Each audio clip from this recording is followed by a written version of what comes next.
ఇక మహబూబాబాద్ జిల్లాలో ఆకేరు వాగి జల ప్రళయాన్ని సృష్టించింది. 90 కిలోమీటర్ల పరివాహక ప్రాంతంలో పంట పొలాలు ధ్వంసం చేస్తూ రోడ్లను ముక్కలు ముక్కలుగా తెంపుకుంటూ పోయింది. జనగామ జిల్లా నష్కల్లో పుట్టి ఖమ్మం జిల్లా తీర్థాల వద్ద మున్నేరులో కలిసే ఆకేరు వాగుకి ఈ స్థాయి వరదలు రావటం ఇదే మొదటిసారి. ఆకేరు నది అంతలా ఉప్పొంగటానికి కారణమేంటి? మహబూబాబాద్ జిల్లాలో విధ్వంసం సృష్టించడానికి దారితీసిన పరిస్థితులేంటి తెలుసుకుందాం. జిల్లాలో ఆకేరు వాగు తీవ్ర విధ్వంసం సృష్టించింది. తన పరివాహక ప్రాంతంలో దాదాపు 90 కిలోమీటర్ల మేర అటు పంట పొలాలు నాశనం చేయడంతో పాటుగా కూడా రహదారులన్నింటినీ తెంపుకుంటూ నానా విధ్వంసం సృష్టించింది. అసలు ప్రస్తుతం మనము మరిపేడ మండలానికి సంబంధించినటువంటి పురుషోత్తగూడెం ధర్మారం గ్రామాల మధ్య ఉన్నటువంటి ఆకేరు వాగు ప్రస్తుతం మనం చూస్తున్నాము. అసలు ఇక్కడే ఎక్కడా లేని విధంగా రహదారిని పూర్తిగా డ్యామేజ్ చేసి ఇద్దరి ప్రాణాలు కూడా బలిగొంది.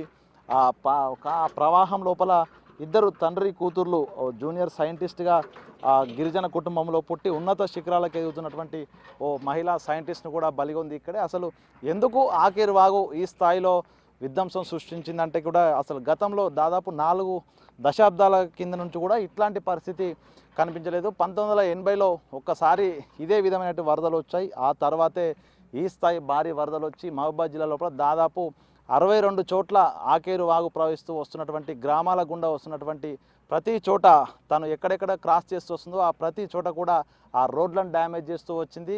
దాంతోపాటుగా ప్రధానంగా పురుషోత్తమగూడెం ధర్మారం గ్రామాల మధ్య ఉన్నటువంటి జాతీయ రహదారిని కూడా నామరూపాలు లేకుండా 200 మీటర్ల మేర కూడా కంప్లీట్గా ఆ వరద ప్రవాహం లోపల డ్యామేజ్ చేస్తూ వెళ్ళింది. దీంతో అటు మహబూబాబాద్ నుంచి సూర్యాపేట హైదరాబాద్ హైవే జాతీయ రహదారి రాకపోకలన్నీ కూడా గత 3 రోజుల నుంచి నిలిచిపోయిన పరిస్థితి. అసలు నిజంగా ఈ ఆకేరు వాగులో ఇంత ప్రవాహం ఎందుకు వచ్చింది, అసలు అది దాని ఎక్కడ మొదలై ఎక్కడికి వస్తుంది, ఒకసారి దాని చరిత్ర తెలుసుకుంటే జనగామ జిల్లాలో స్టేషన్ గణపూర్ నియోజకవర్గం లోపల ఆకేరు వాగు జన్మిస్తుంది. అక్కడి నుంచి ప్రవహిస్తూ వచ్చి ఈ ఆకేరు వాగుతో పాటు వైరా ఇవి రెండు పిల్లక ఉపనదులుగా ఉంటాయి. మున్నేరులో కలుస్తాయి. తీర్థాల వద్ద మున్నేరులో ఖమ్మంలో కలిసి మున్నేరు నుంచి వెళ్ళి కృష్ణాలో కలవడం జరుగుతుంది. అసలు ఇక్కడే ఈ స్థాయి డ్యామేజ్ ఎందుకు జరిగిందంటే కూడా మనం ఒక్కసారి ఈ ఆకేరు వాగు ప్రవాహాన్ని మనం చూస్తే దాదాపుగా 200 మీటర్ల పైగా వెడల్పుతో ఇక్కడ ఆకేరు వాగు ఉంది. ఇక్కడికి ఎంట్రీ అవ్వడానికి ముందే దాదాపు ఇక్కడ నుంచి 800 మీటర్ల నుంచి కిలోమీటర్ దూరం లోపల షార్ప్ కర్వ్ అంటే దాదాపుగా 80 డిగ్రీల కర్వ్ ఉంటుంది ఆకేరు వాగుకి. సో ఆ కర్వ్ కారణంగానే పైనుంచి వచ్చినటువంటి ఫ్లో ఒక్కసారిగా బ్రిడ్జి వైపు అంటే తన అసలు ఉండాల్సినటువంటి స్థానం నుంచి కాకుండా ఆ వేగాన్ని తట్టుకోలేక అక్కడి నుంచి బయటి వైపుకు వచ్చి పొలాల్లో నుంచి ఆ వరద ప్రవాహం జాతీయ రహదారిని కంప్లీట్గా ఇక్కడ నుంచి ధ్వంసం చేస్తూ వెళ్ళిందని చెప్పుకోవచ్చు. ప్రధానంగా ఈ జఫర్గఢ్ నుంచి మొదలైనటువంటి ఈ ఆకేరు వాగు గన్పూర్ నుండి జఫర్గఢ్, ఆ తర్వాత వర్ధనపేట వరంగల్ జిల్లాకు సంబంధించిన వర్ధనపేటలో ఎంటర్ అవుతుంది. ఆ మండలం నుంచి 8 గ్రామాల గుండా పర్వతగిరి మండలానికి వస్తుంది. పర్వతగిరి తర్వాత మహబూబాబాద్ జిల్లా వరంగల్ జిల్లాలోని 2 మండలాల్లో పూర్తి స్థాయిలో దాదాపు 24 గ్రామాలను టచ్ చేస్తూ ఆ తర్వాత మహబూబాబాద్ జిల్లాలోకి వస్తుంది. మహబూబాబాద్ జిల్లా లోపల అటు నెల్లికుదురు దాంతోపాటుగా చిన్నగూడూరు ఈ 2 మండలాలకు సంబంధించి ఉన్నటువంటి కుంటలు చెరువులు అన్నిటి కూడా భారీ వరదలు అత్యధిక వర్షపాతం నమోదు కావడంతో అవన్నీ నిండుకొని కంప్లీట్గా అవన్నీ ఆకేరు వాగులోకే తమ వరదను తీసుకొచ్చాయి. సో అందుకే ఆకేరు వాగు వరద ఉధృతి కూడా తీవ్ర స్థాయిలో పెరిగిపోయి గతంలో ఎన్నడూ లేని విధంగా దాదాపు 1,00,000 నుంచి 1,50,000 పైగా క్యూసెక్ల వరద వచ్చిందని అధికారులు అయితే భావిస్తున్నారు. ఇందులో ప్రధానంగా అసలు ఈ ఆకేరు వాగు లోపల ప్రవాహం పెరగడానికి కూడా దాదాపు మహబూబాబాద్ జిల్లాకు సంబంధించి నరసింహులపేటలో ముంగిమడుగు, నరసింహులపేట, పెద్ద చెరువులు ఇవి దాంతోపాటుగా దాదాపు 12 కుంటలు పూర్తిగా అవన్నీ నిండుకొని తెగి ఆకేరులోనే కలిసిపోయాయి. ఆ తర్వాత మరిపేడ మండలానికి సంబంధించినటువంటి ఎల్లంపేట, జయ్యారము, విస్సంపల్లి, ఎడ్జర్ల చెరువులు అదేవిధంగా చిన్న చిన్న కుంటలు 10కి పైగా కుంటలు అవన్నీ కూడా తెగి తిరిగి ఆకేరులోకి వరద ప్రవాహం పెరిగింది.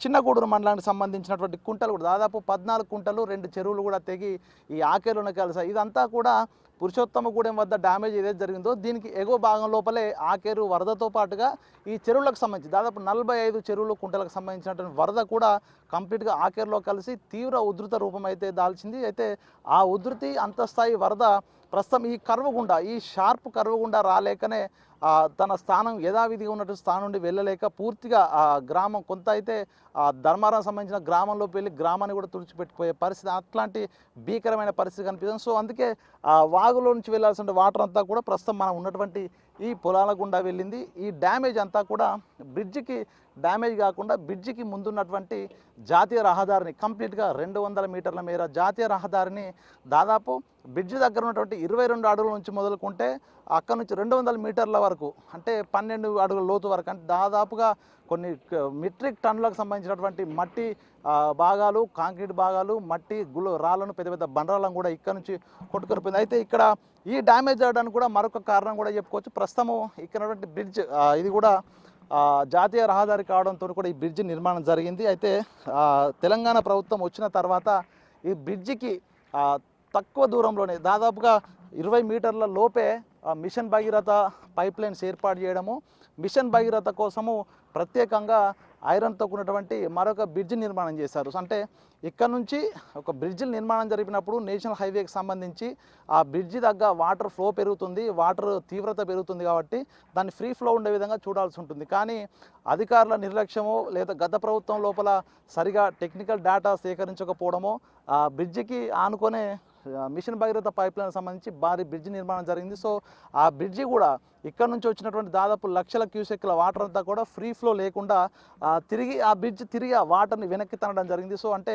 ఆ బ్రిడ్జి నుంచి ముందుకు వెళ్లాల్సినటువంటి వాటరు తిరిగి మిషన్ భగీరథ సంబంధించిన బ్రిడ్జిని తగులుతూ మళ్ళీ రివర్స్ వచ్చింది. అంటే వెనక్కి ఆ బ్యాక్ వాటర్ అది ఫుల్ చేయడంతో ఈ వాటర్ అంతా కూడా పక్కకి డైవర్ట్ అయింది. అంటే వాగులోంచి వెళ్లాల్సిన వాటరు ఇక్కడ ఈ నూతనంగా మిషన్ భగీరథ నిర్మాణం బీఆర్ఎస్ ప్రభుత్వం చేయడము, నేషనల్ హైవేలకు సంబంధించిన బ్రిడ్జిల వద్ద దాదాపు 100 మీటర్ల వరకు కూడా ఎటువంటి నిర్మాణాలు చేయకుండా ఉండాల్సి ఉంటుంది. ఎందుకంటే వాటర్ ఫ్రీ ఫ్లో ఉండాలి కాబట్టి. ఒకవేళ అక్కడ స్నాగ్నెంట్ అయినా వాటర్ అక్కడ నిల్వ ఉంచాల్సి వచ్చినా కూడా ప్రెజర్ పెరిగి బ్రిడ్జ్ కూడా కొల్లాప్స్ అయ్యే అవకాశం ఉంటుంది. సో ఈ టెక్నికల్ అంశాలన్నీ పరిగణలోకి తీసుకోకుండా మిషన్ భగీరథ సంబంధించి నూతన బ్రిడ్జ్ నిర్మాణం చేయడంతోనే ఈ వాటర్ ఫ్లో అంతా కూడా తిరిగి బ్యాక్ పుల్ చేయడము, ఇక్కడ ఉన్నటువంటి వాటర్ అంతా కూడా ధర్మారం విలేజ్ వైపుగా వెళ్తూ రహదారిని అంతా కూడా డ్యామేజ్ చేసి, ఇది ప్రధానంగా ఇక్కడ పురుషోత్తమగూడెం ధర్మారం గ్రామాల మధ్య జాతీయ రహదారి ఈ స్థాయి డ్యామేజ్ కావడానికి కూడా ఆ నూతనంగా బీఆర్ఎస్ ప్రభుత్వం ఏర్పాటు చేసినటువంటి మిషన్ భగీరథ బ్రిడ్జ్ కూడా ఒక కారణంగా చెప్పొచ్చు.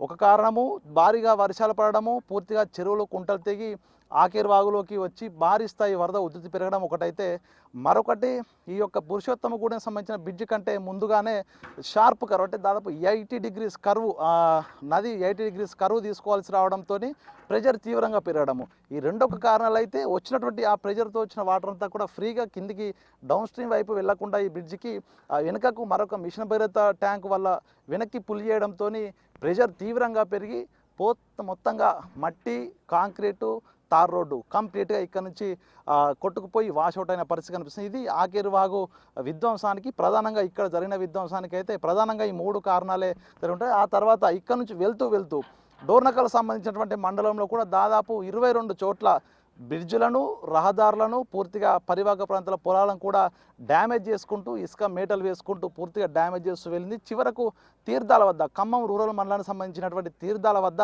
మున్నేరు వాగులో కలిసింది. అయితే ఆ మున్నేరు వాగులో కలిసి అక్కడ నుంచి మున్నేరు నుంచి ఫ్రీగా కృష్ణాలో కలవడానికి ముందు ఎందుకంటే కృష్ణాలో కూడా భారీ స్థాయి వరద వచ్చింది. ఎందుకంటే దాదాపు ఎన్నడూ లేని విధంగా 11,40,000 క్యూసెక్ల వరద రావడంతో మున్నేరు కూడా ఫ్రీగా వాటర్ కృష్ణాలో కలిసి ముందుకు వెళ్ళకపోవడంతో మున్నేరు కూడా కొంత స్టాగ్నెంట్ అవ్వడము, దాన్ని బ్యాక్ పుల్ చేయడంతో ఈ ఆకేరు కూడా ఫ్రీగా అందులో కలవలేకపోయింది. దీంతో డోర్నకల్ మండలంలో కూడా భారీ స్థాయి విధ్వంసం సృష్టించింది. మొత్తానికి మహబూబాద్ జిల్లాకు సంబంధించినటువంటి 6 మండలాల లోపల 1,20,000 ఎకరాల పైగా వరిని, మిగతా పంటలను, రోడ్లను, రహదారులను, ఇండ్లను, గ్రామాలను కూడా పూర్తిగా ముంచెత్తుతూ ఆకేరు వాగు ఒక చెప్పుకోలేనంత విధ్వంసం సృష్టించింది. సో దీనికి టెక్నికల్ కారణాలు, జియోఫిజికల్ కారణాలు ఒకటైతే, అనాలోచితంగా గత సర్కారు చేసినటువంటి నూతన బ్రిడ్జ్ నిర్మాణం కూడా మరొక కారణం అని చెప్పుకోవచ్చు. ఇక ఇట్లాంటివి జరగకుండా చూడాలి, ప్రాణాపాయం జరగకుండా చూడాలి, భవిష్యత్తు లోపల అనాలోచిత నిర్ణయాల కారణంగా తమకు అన్యాయం జరగకుండా చూడాలంటూ కూడా బాధితులు అయితే వేడుకుంటున్న పరిస్థితి కనిపిస్తుంది. సో మొత్తానికి ఈ డ్యామేజ్కి సంబంధించి ప్రభుత్వం స్పందించి నష్టపరిహారం అందించాలనేటువంటి డిమాండ్ అయితే బాధిత రైతుల నుంచి వెలువడుతుంది. ఇది మొత్తంగా ఆకేరు వాగు, దాని యొక్క ప్రవాహము, అది సృష్టించినటువంటి డ్యామేజ్ సంబంధించినటువంటి పూర్తి అప్డేట్స్. వీడియో జర్నలిస్ట్ సంతోష్తో వేణు బిగ్ టీవీ, మహబూబాద్.